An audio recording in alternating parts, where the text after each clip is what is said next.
to First Strike here on VSiN. I'm your host, Dave Ross. For the next hour, going to break down a very interesting fight night card. We're going to have Ricky Simon in the main event against Song Yadong this Saturday night. But before we get to our experts here in the program, very quick recap of what we saw last week. How about Sergey Pavlovich, huh? First round destruction of one Curtis Blades. We felt like maybe the winner, if they looked really good, as Sergey did, maybe can start getting some talk for maybe a heavyweight title bout. There are a lot of people out there in this space that believe a John Jones Sergey Pavlovich fight will never occur. We will find out. John Jones, of course, will defend his heavyweight championship against Stipe Miocic later on this year. Without further ado, let's get to one of those sharp minds in this gambling space. He is Lou Finocchiaro. You can follow Lou as I do at Gamblou. He's the host of the About Business podcast. Lou, a great week last week, I know, again, for the winners you gave out in the About Business podcast. Very quickly, do you think we're going to get John Jones, if he beats Stipe, against a young gun like Sergey Pavlovich? Under no circumstance do I think that will ever occur. John Jones is going to take an opportunity against Stipe, the acknowledged GOAT. Stipe's aged. He's a great guy, totally balanced, undersized as a mixed martial arts heavyweight, but he's got all the skills to compete with anyone except John Jones. John Jones going to ride in, then he's going to ride out. And I don't think we ever see him again. And he does the Khabib, the Rocky Marciano, and gets out on top. I believe that's exactly what he's preparing for. I hope that's what he's preparing for. And what we're seeing right now, again, minus 320 on John Jones against Stipe Miocic right now, about plus 265 on the former heavyweight champion of the world. So we'll talk a lot about that fight as we get closer and closer to that fight day. But yeah, very interesting. A lot of people don't think a Pavlovich-Jones fight will ever occur. We know it's going to occur, and this is kind of a makeup fight, if you will, with Song Yadong and Ricky Simon now as the main event. And right now, Ricky's about minus $1.15 betting favorite. Very comparable odds here. Song Yadong minus $1.05. Potential 5-round for a main event here for these 135-pound bantamweights. We know we're going to get action, and we know these guys are fast and furious. Lou, what's the best angle that you think you're going to see in this bantamweight banger? Boy, oh boy, Dave. First of all, thanks for having me on. This is a challenging main event because normally you can say, well, this or that, then maybe this. In this particular fight, I think that if I generalize, Yadong wants to keep it standing, uses striking where Simone's have been under-advantaged. Simone wants to get it in crowd, get it in close, crowd him, take him to the fence, get it on the ground where he would hold advantage. And so what happens in between there, any number of outcomes I see could occur. I could see either finish. I could see either win via decision. I think Yadong has looked great in his last fights, but let's not mistake the fact that even though he showed some good takedown defense against Sandhagen, that is an area he's still working on. Oh, by the way, that's why he's at Alpha Male. Getting wrestling chops. Meanwhile, you got Simone, who needs a little bit more polish on the feet, but he's strong, he's quick, he's agile, and moving from 3 rounds to 5 rounds potentially benefits him more, I think. We've seen Yadong earlier in fights. He's 25.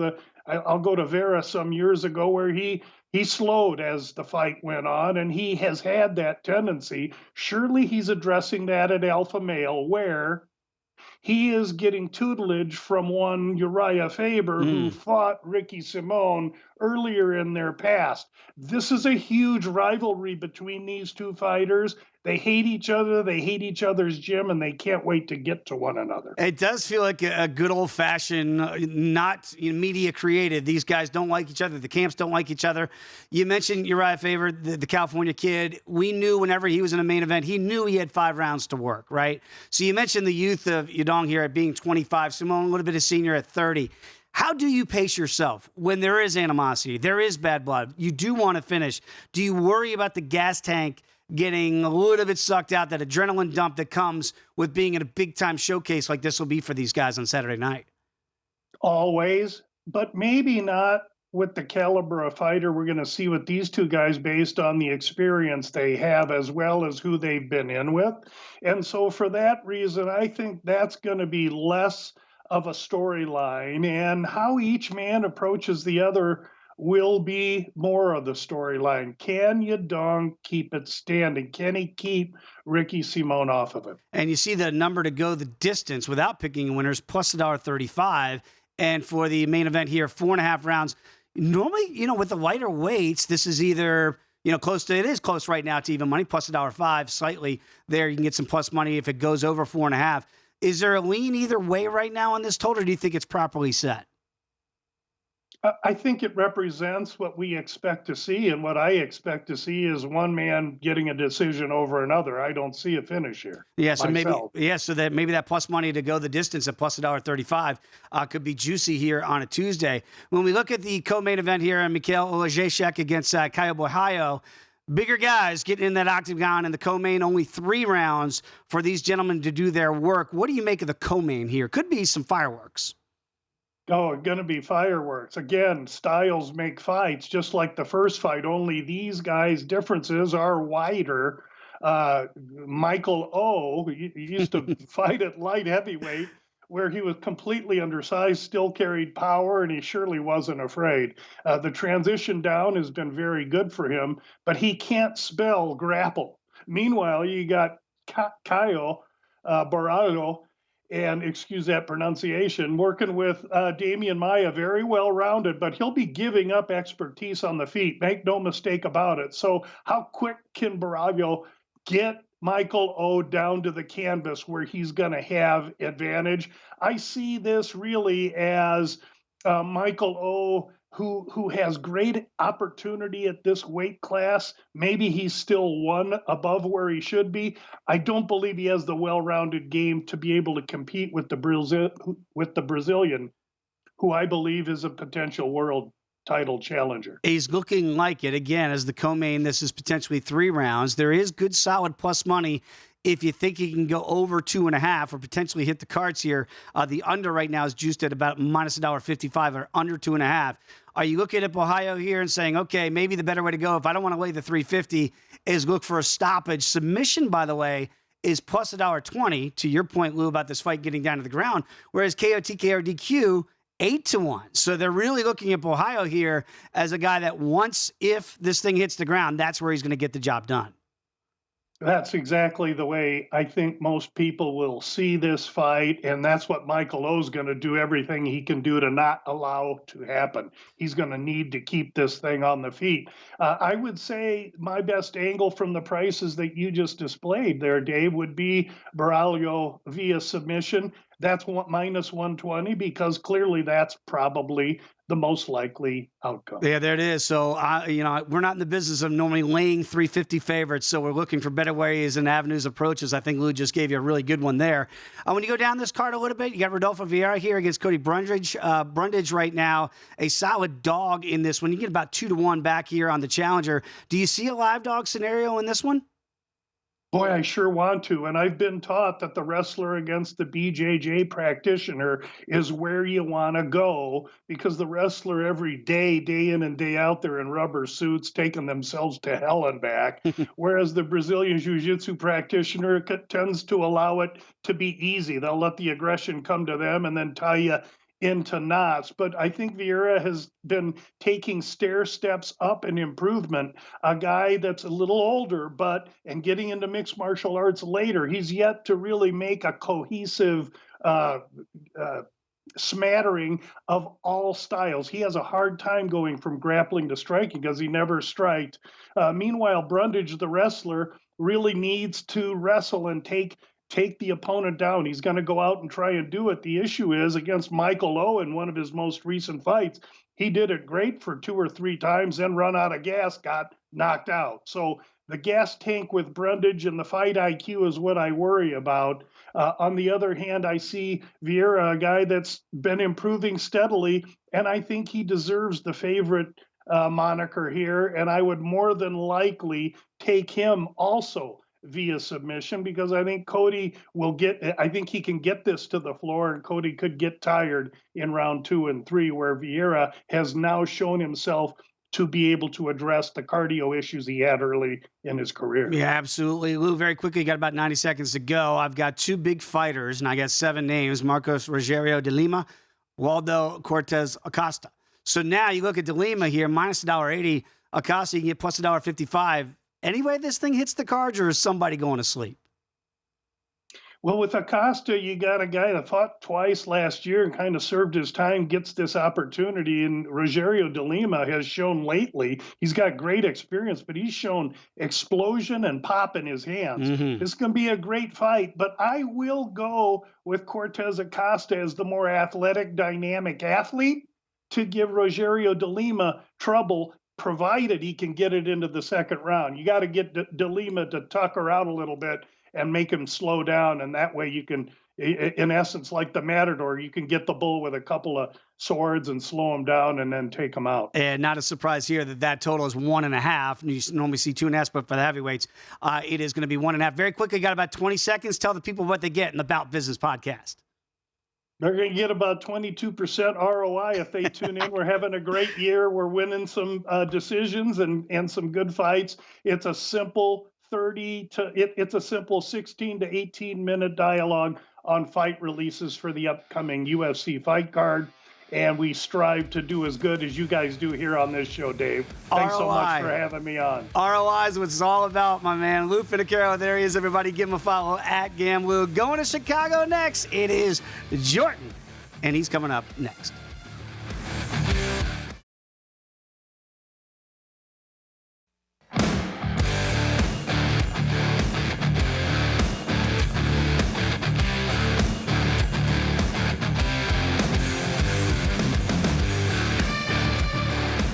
DraftKings Sportsbook is giving you plenty of ways to bet the UFC. Just download the DraftKings Sportsbook app. You're going to be able to bet on more than just the main event. DraftKings has great odds on fight lines, total rounds, and futures for all MMA events. Eligibility restrictions do apply. See DraftKings.com/sportsbook for all the terms and conditions. I like to say we're going out to Chicago to catch up with Jordan. Could it be Michael Jordan? Or could it be Jordan Sherwood? At this point, I don't know who's bigger in the city of Chicago. You can follow Jordan Sherwood at Wood on ESPN 1000. I mean, let's just be honest, Jordan. Now that MJ's gone, you are the Jordan of Chicago. That's not fair. Don't even start talking about the GOAT like that. Oh, so you're not a LeBron stan anymore. I know. Don't even go there. No. Don't even go there. It Jordan, MJ and everybody else. Yeah, I'm with you on that. I want to get to the main event and get your thoughts on Ricky Simon against Song Yadong. This is going to be interesting because, as we talked about with Lou Finocchiaro, it does feel like there's legitimate bad blood here, right? And sometimes you get into a main event, you can go back to the Uriah Faber days against Dominic Cruz, and I wonder if you feel like this is going to go all 5, or we have the potential for getting a stoppage. Because right now, 4.5, you can get plus money to take the over, which means maybe we're going to get some of these lighter weight guys, 135 here in the bantamweight division, to get something done. Which way do you lean on this fight? Over that total or right now to the under?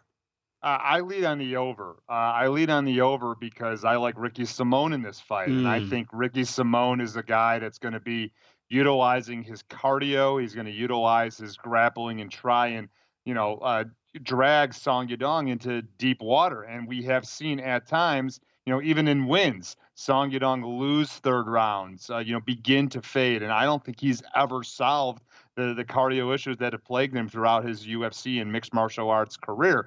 I'll be also very interested to see how Song Yadong recovers after that brutal fight that he had his last time out against Corey Sandhagen, where he had to have the TKO doctor stoppage. And, Ricky Simon is surging. He's won 5 fights in a row. And, albeit the last 2 have been inside the distance, I think this is a guy that's going to rely on his wrestling, rely on his grappling, and try and outwork Song Yadong, and quite frankly, just avoid the power which Song Yadong is known for, and get this fight closer to the championship rounds and into the judges' scorecard.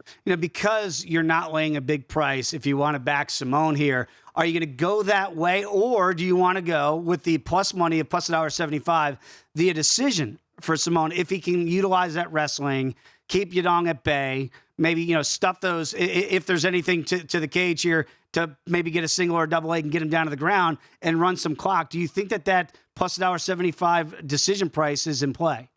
I do. Again, because of what I'm alluding to. I don't really necessarily believe Ricky Simon is a finisher, even though we have seen him finish guys before at the buzzer too. Yeah. Against Merab Dvalishvili. But I think Song Yadong is a tough out, a guy that, again, he got battered and bruised against Corey Sandhagen, and it had to take the doctor stepping in to stop the fight, not necessarily him. So he's a guy that I think is going to look for the knockout early. If you like that, then you like the under. But I think Ricky Simon surging, using his wrestling, using his cardio advantage, and likely if you want plus money, sure. But at $1.30, I love that value all day on Ricky Simon to continue to win and increase his standing in the bantamweight division. Yeah, I like where your head's at, Jordan, because sometimes you get too cute with this when you have a short price anyway, just laying the $1.30. Maybe that's a safer way to go if Yadong is not fully recovered from that beating he took at the hands of Corey Sandhagen. When you look at Mikel O, if you will, Olajeszek against Caio Borralho, Michael O is a big dog in this one, and we know that Caio is one of those guys now I think the UFC is looking at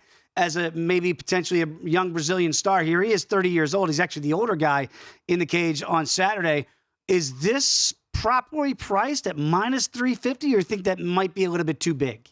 Yeah, I think it's too big. I agree that I think Kyle is a fantastic fighter, very well-rounded, and certainly has stardom written all over for him. But I don't agree with that price. Olajeszek, he looked great in his middleweight debut. He knocked out Cody Brundage, a guy that's also featured, on the card. And outside of, a tough loss to Dustin Jacoby and some losses to Jimmy Crute at Ovince St. Preux at light heavyweight, I think the issue for people was how is the middleweight cut going to look maybe a second time around? But this is a guy that has knockout power. I think some good takedown defense and could, relatively hold his own. I mean, Cody Brundage took Olajeszek down, and then Olajeszek reversed him and got the stoppage. So I don't think the price is worthy of where it is today on a Tuesday. I still think, Kyle likely wins the fight. He's the better talent. But at this price on Tuesday at nearly plus 3-1, a guy that can knock people out and look good doing it, I think the dog is certainly worth a holler, at least today. And this is something we preach here at First Strike weekly, and that is, we understand why Borralho is the favorite. He should be. But to Jordan's point, sometimes a number gets out of whack, and there's value on that dog, and I think you're identifying that in Michael O. I do want to get to Vieira against Brundage here, and I know that maybe you're looking not as so much the side, but maybe the total in this one. You think Rodolfo and Cody are going to give you some fireworks here?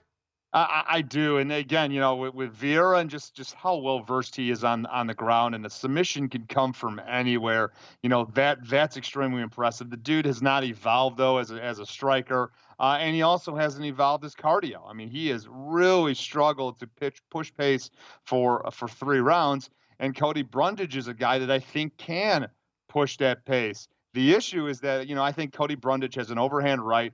That's about it. So he's not going to have a decisive advantage on the feet. And he's going to look to, wrestle and take this fight to the ground.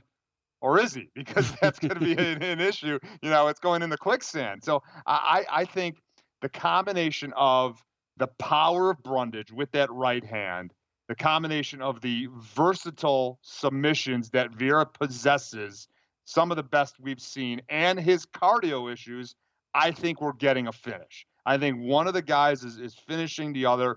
Maybe I lead to Brundage. He's cashed before for me as an underdog. I think Tression Gore was the fight that he did that for. But Vieira just is such a wild card.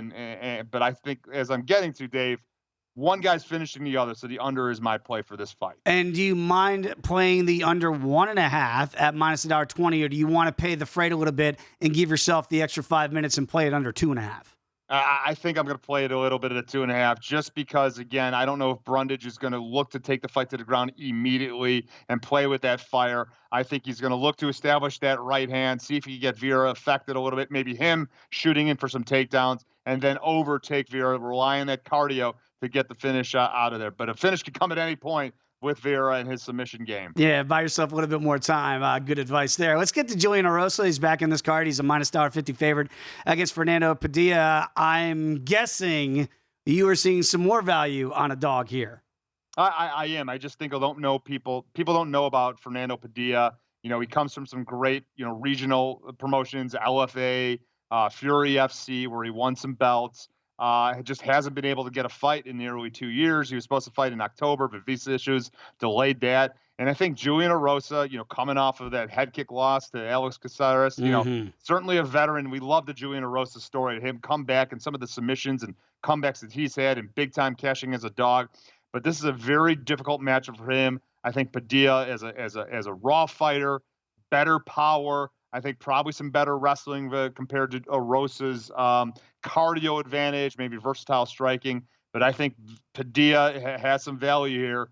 And I think certainly worth that a dog could shock some people because not a lot of people know about him. Yeah, I'm with you on that. And again, I like some of these dogs that you're picking out on this card here. I look at Martin Buday against Jake Collier. Collier, a small favorite right here against Martin. What do you make of these big boys here? Pretty evenly aligned in the numbers market right now. Yeah, good thing that Martin Buday had his last fight where he was just outworked in that fight and didn't look good after his UFC debut, which was a controversial technical decision against Charles Barnett. But I like Martin Buday here. I just think that just experiencing getting outworked, that's how Jake Collier wins fights. And look at the two guys that Jake Collier has knocked off since he's become a heavyweight. And by the way, I love that diet style. I mean, going ballooning from a one-time welterweight to heavyweight. How do you do that? Dude's got to be eating something. Dude's got to be eating something. But look, he has victories over John Villante and Chase Sherman. And look, Dave, respectable guys. Decent careers in the UFC, but not UFC caliber guys. Everybody else he's fought is a loss to Jake Collier, and I think Martin Buday is well-rounded enough, good power, got to dirty up this fight, get the win, likely a lethargic heavyweight fight, but I'm surprised that this is nearly a pick'em, and Martin Buday is not a more respectable favorite. All right, very quickly, only about 45 seconds. I know Boom Kelleher is back in this card. Journey Newsom here. What do you make of this matchup, and do you like Boom as a small favorite? I do. I just think that the level of competition, the guys that he has lost to, Umar Magomedov, Ricky Simon, Cody Stamann, just better than Journey Newsom. And you look, I haven't seen any of the videos of Kelleher smoking some pot, doing these rap videos. He's been prepared. He's ready. I like Brian Kelleher to get the win, and at the money line, why not?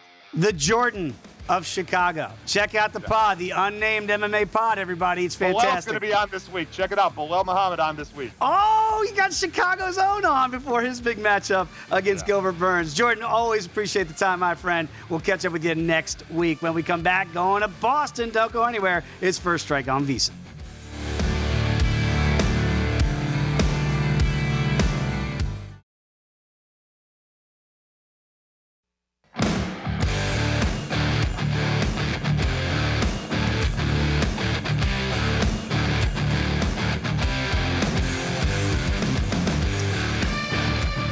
There sure is a lot to wager on in the next 30 days, and for a limited time, you can subscribe to VSiN for just $9.99. That gets you insight into daily baseball best bets, NBA, NHL playoffs, the Kentucky Derby, and, of course, the draft this week.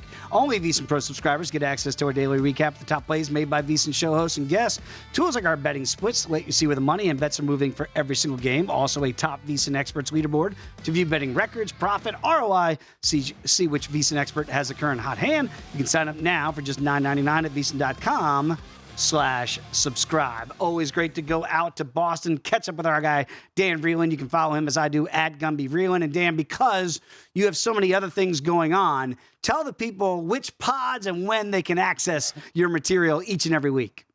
Of course, you can get me on the Top Turtle MMA podcast where I host. We're talking with Kai Bohayo and Jamie Lynn Hort this week. And you can always catch me on the Sports Gambling Podcast, MMA Gambling Podcast, where I co-host and we break down all these fights. Absolutely love it, Dan. And before we get to the main event and beyond here, what is, and I love asking you this question each and every week, your favorite fight to watch this week, and then the one you think on Tuesday you have the best angle on as far as maybe a gambling edge that you see in a line on a Tuesday?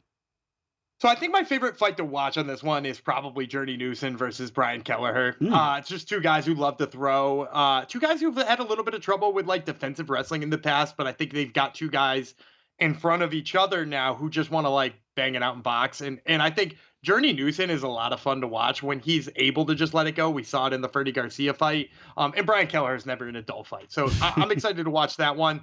As far as my favorite spot, I think Julian Erosa is being wildly underrated in this fight. I'm seeing him come in, in the like negative 150, negative 155 range here against Fernando Padilla. Padilla is a newcomer. Julian Erosa is coming off of a 3-fight winning streak, which granted he lost to Alex Caceres, but Alex Caceres threw like the weirdest combination I've ever seen. Left hook followed by left head kick, and it caught him. Erosa is just so tough, and Padilla, from what I've seen, is a guy who doesn't move his head all that much. He kind of plods forward. I've never seen anybody who looks like that do well against Erosa. So to see him so close to even money here, I think it's a huge spot for Erosa and a huge spot for Erosa bettors. Very interesting. You mentioned you spoke to Jamie Lynn Horth in her bout against Haley Cowan right now. Small favorite, minus $1.35. What did you glean from that conversation before this bantamweight matchup? I mean, I already was a big Jamie Lynn Horth fan. What she's done on the regional scene in both LFA and I think it was BFL up there in Canada, she looked really, really good. And she looks so physically strong. And the cool thing about the way she fights is she's not just physically strong, but she uses that strength in really smart ways. Like she put head pressure against the cage, incredible. And I think she does all of those things better than Haley Cowan does. If you watch Haley Cowan's last fight, a lot of like high double underhooks up against the cage, which she tried to use to like muscle a takedown. And that only works for so long and against such a level of opponent. I don't think it works against somebody like Jamie Lynn Horth. And I think if you looked at this number like a week ago when it first posted too, Horth was a massive underdog. She was like plus 140. That money is poured in on her. I think it makes sense that it's poured in on her. People are seeing the footage. People are going back and watching Haley Cowan's Contender Series fight and realizing, like, hey, having a strength advantage over most people is going to work a lot of times in some of those women's divisions.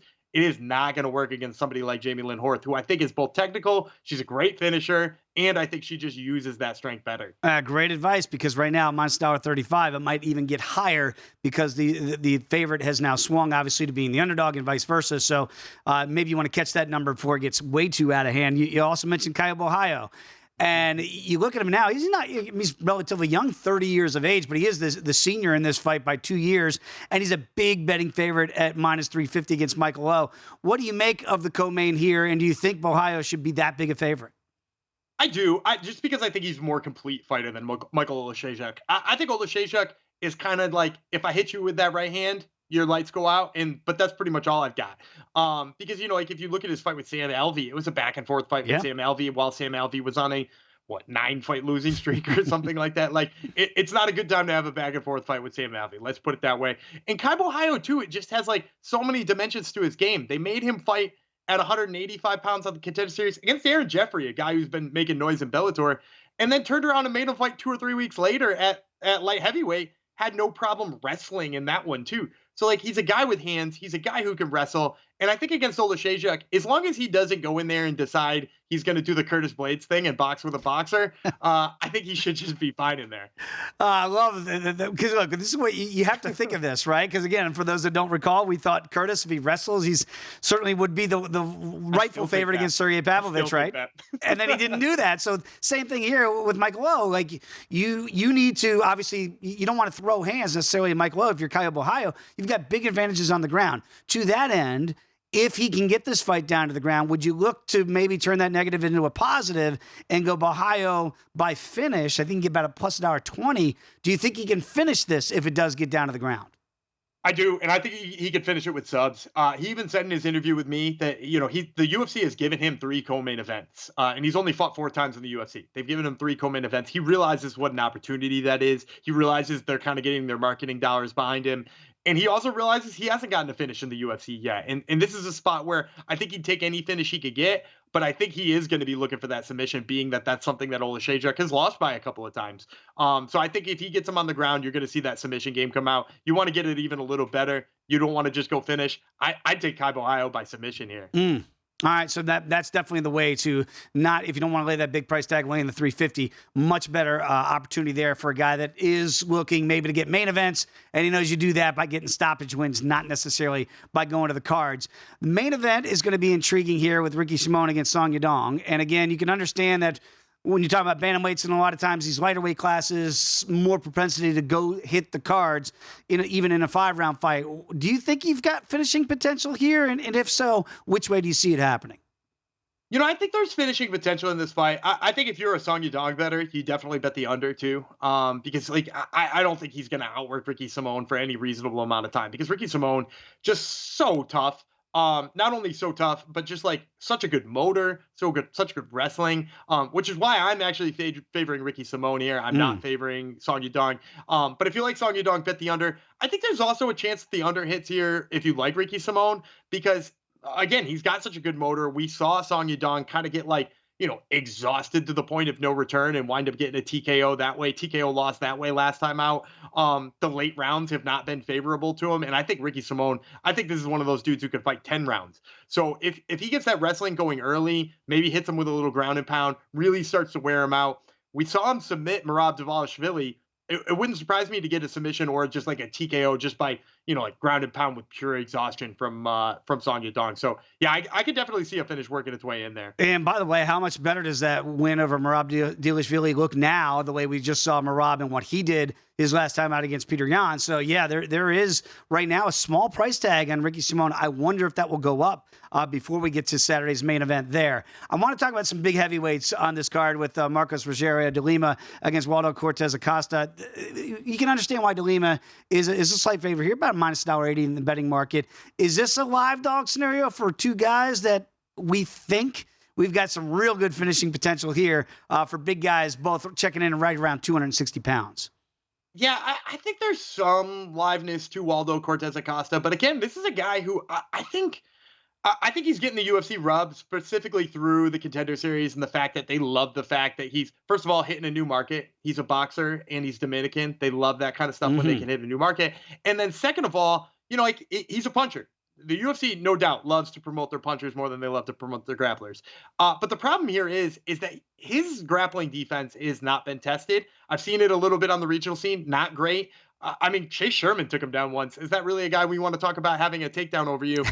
Especially when you're talking about Marcos Rogerio de Lima, a guy who just took it to Andrei Arlovsky. You can say what you want about Andrei Arlovsky being 44 years old, but Andrei Arlovsky is a guy who does not give up a lot of takedowns and a lot of submissions. It's Marcos Rogerio de Lima and Tom Aspinall, and that's a fun list to be on. So I think Marcos Rogerio de Lima just needs to come out, make this a gritty fight. Even if he doesn't get the takedowns, just put Waldo Cortez Acosta up against the cage, make him work his way off, tire his arms out, and I think he's going to have a much easier time in the late rounds if he does that. Got only about a minute to go. I want to ask you about Cody Durden very quickly against Charles Johnson. Durden right now, small dog plus $1.25. Is this a live dog scenario, or do you think Johnson should be the rightful favorite minus $1.40 I'm seeing here on a Tuesday? I think Durden should be a favorite in this fight for multiple reasons. I love the streak he's on. I think he proved in that Moda fight that his wrestling is definitely there. And the other thing I really don't like, and part of the reason I'm fading Charles Johnson in this fight, he just lost that fight to Ode Osborne. He gave up some takedowns in that fight, and he's out to prove something and just wants to get right back in there. Didn't give it any time to work on things, didn't accept the loss, kind of let his ego get in the way and wanted a fight booked right away to sort of erase that loss. I've seen dudes have a tough time doing that, and I think Cody Durden's the wrong kind of guy to face if you're trying to turn around that quickly. Yeah, very live. I'm picking up what you're putting down there right now on the dog and Durden in this one. Dan, we always appreciate it, my friend. Enjoy the fights this week. We'll catch up again next week. When we come back, we're going to Washington, D.C. to catch up with Reed Kuhn. That's next here on First Strike.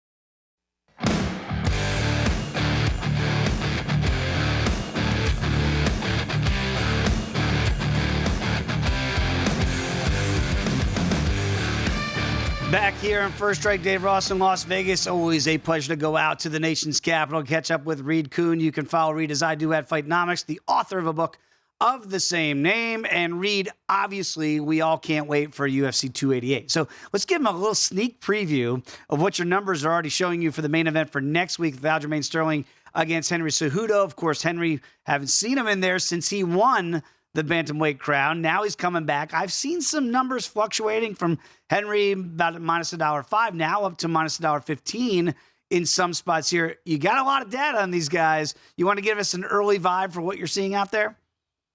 Yeah, it's interesting, the line movement, because Sterling was arguably a clear favorite, and now it's been trickling down, and it's flipped a couple places. And actually, depending on where you look, it could be a pick 'em, might be a slight lean towards Cejudo. And that's what makes this really interesting, because when I ran this and looked at it blind, it was basically a coin flip. And you look at the numbers, they're very similar. And then you see the betting market is essentially in agreement. I mean, this one is a true head scratcher. And sometimes when you have a championship matchup, it's a question of what if. Can this person dethrone the king? But sometimes you get one that is truly, truly evenly matched. And it's a question of, wow, one of these guys is going to lose and one of them is going to win. That's what makes this a lot of fun. This is one of those matchups. I really don't have a clear pick, especially where the numbers are ending up, at least the price, unless there's a lot of price divergence and I might go the other way.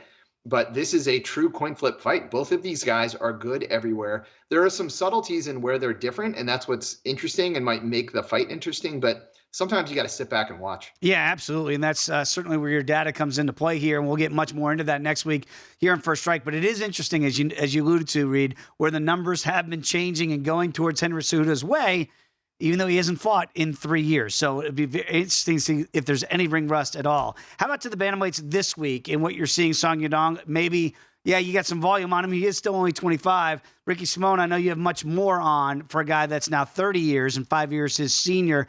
In this potential 5-round matchup here, Reed, what are the numbers showing you? Again, evenly matched bantamweights, and that's what's going to make the striking part fun. But I think stylistically, there is a big difference on the mat, and that's Ricky Simon is much more likely to initiate grappling here.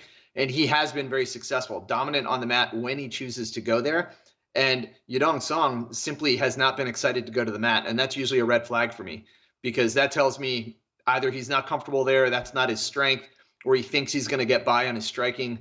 But on the feet, they're very evenly matched. And while they both have scored a lot of knockdowns and they have similar accuracy, Yadong Song is actually more busy, not quite as good as head strike defense, but I think the experience of Ricky Simon is superior. He has fought more elite talent for longer. They've racked up the same number of minutes, but I just have a little bit more respect in the fights that I've seen from Simon.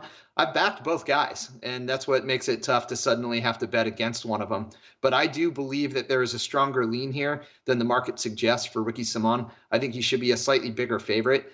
And that's why I think he's very playable and affordable where he is at minus 130. Yeah, absolutely. And Reed, we always talk about it here in First Strike, where a lot of times the numbers for you are going to favor the wrestler, right? Because just if the propensity is to hit the mat, that's going to favor Ricky Simon. Again, 4.5 is the total here. Do you see finishing potential with these guys? And we know that certainly if the fight stays standing, you get more of it. But Simon could finish if the fight does get down to the ground too and wears out the younger opponent. Yeah, the 5-round element introduces 2 extra rounds for something interesting to happen.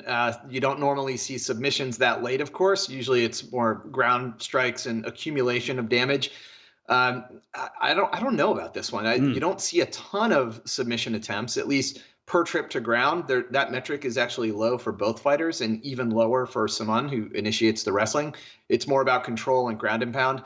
And in terms of knockdown power, it's Simon who actually has the higher knockdown rate. He doesn't have as many knockdowns. He just tends to drop people more when he actually lands a punch.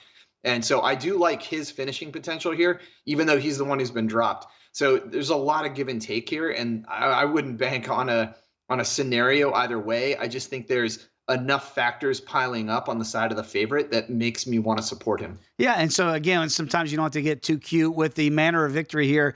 To Reed's point, that there's value here in playing the small favorite in Ricky Simon, and hopefully that number doesn't get out of whack if you're on the Simon side before we get to Saturday, because right now it's very, very affordable. When you look at the co-main event, and again, Caio Borralho is one of those guys, it feels like certainly, I think the promotion would like to see him keep rolling, and he's got a chance to do that here in a potential 3-round matchup against Mikhail O and Olajeszak here. Is there a live dog scenario, or do you think, even though it's minus 350, Borralho, the numbers support him being this big a favorite? This one's still too early for me to run in the simulation. Now, I do have the data on the matchup, and what you're seeing is what you see in the results of Mikal, which is knockdowns. The guy has 7 knockdowns already, and he's probably a name that you haven't really come across. He's been dropping a lot of people, including some veterans. His losses are against established talent.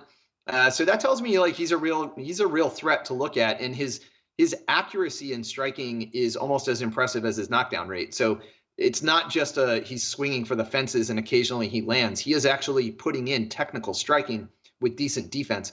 What's interesting with Chow is that he has excellent defense to date, limited sample size, only 44 minutes, only 3 fights. But his accuracy has not been as impressive, and he has yet to score a knockdown. So I think if it goes head-to-head on the feet, Chow is probably, I would consider him the underdog in a shootout. But he has the ground game. He's the one initiating takedowns. He's the one who has ground control. So will the takedown defense hold up on Mikal's side? He has average takedown defense. That's probably a red flag against someone who's going to be initiating takedowns. So while I don't have a lean on this bet yet, it is interesting that there is a stylistic mismatch. And I think what that could lend itself to is live betting, right? To your point, Reed, that if Mikal can stuff the attempts by Bohayo, then maybe he's live in the second and third round. But if he's not, being able to stop those takedowns, it could be a long 15 minutes potentially on the ground. So very astute observation there. When you go a little bit down the card here, Rodolfo Vieira against Cody Brundage, what are you seeing the numbers telling you? Right now, Vieira, a solid favorite, minus 240 as we talk on a Tuesday. Yeah, Vieira is the submission ace. I mean, that's his game. That's his game plan. He attempts 1.3 takedowns per minute that he's standing. So, basically, he's not going to go more than 45 seconds without trying to get you on the ground. That is a staggering number that you don't normally see. It's reserved for people like Khabib, who are just absolutely dominant on the mat. But his success rate, unfortunately, has not been very good. So when people stuff the takedown, all of a sudden he gets into trouble. And that's an interesting dynamic here because Cody Brundage had slightly above average takedown, I would call it. 70% is good. It's not unbelievable, but he is the younger guy. Maybe that holds. So to your point, maybe another live betting advantage because you learn a lot on those first shots. When you have a striker versus grappler dynamic, that guy reveals a whole lot. If he's shooting too far out and doesn't have a whole lot of entrances, he's not throwing combinations to set up those takedowns, that's a problem. And I think we're still seeing whether Vieira can learn how to do that. I think finally he got burned with that. We've seen him fail in his takedown attempts a lot, and that's a big thing that he needs to work on. So this is another situation where we're going to learn a lot in the first few minutes. And Reed, I think what you do a really good job too, when the numbers dictate it, you see a big favorite here like Vieira minus 245. And it's not necessarily that you go, wow, the numbers scream Brundage, you got to play the dog here. But sometimes you find that the number gets out of whack. And because of what you just detailed, that's where they could be in play, right? Sometimes I think people fall into the trap of, well, this guy is this big a favorite, so therefore he should be the favorite, but just maybe not this big a favorite. Is that maybe a pitfall that people fall into in this marketplace? Betting is all about price, not who you think is going to win. And I think any good quant is going to focus on the ROI of bets, not on the accuracy of bets. How often do I win the bet versus how much am I making back in aggregate? And that is an important distinction. I think that's what separates the long-term profitable people from the short-terms, is that they're way too focused on who they think is going to win versus are they going to win at the right price? That is excellent advice. Very quickly, got about a minute to go here. Boom Kelleher back in here against Jordy Newsom. Newsom right now is a small dog against Boom. I know you have a lot of data on Brian Kelleher. What are the numbers showing you here, minus $1.40 here on Boom in this bantamweight matchup? Yeah, Kelleher has the better numbers on paper. I just think these guys are going in slightly different directions. So I think there might be some value on the underdog here. It's hard for me to see it. And sometimes I have to separate, career statistics from more recent statistics. That is another quantitative technique, is to kind of just use the more recent stuff and anchor on that. So time decay is the more technical way of talking about that. So I think because of that, there is a little bit of value on the underdog, but otherwise this is fairly close. I did not expect it to be divergent odds. I think both these guys are down on the undercard for a reason. They've been pretty hit or miss. But yeah, Journey Newsom all of a sudden is interesting to me, and I didn't expect to see that. So sometimes the numbers lead you in a place that you weren't expecting to go.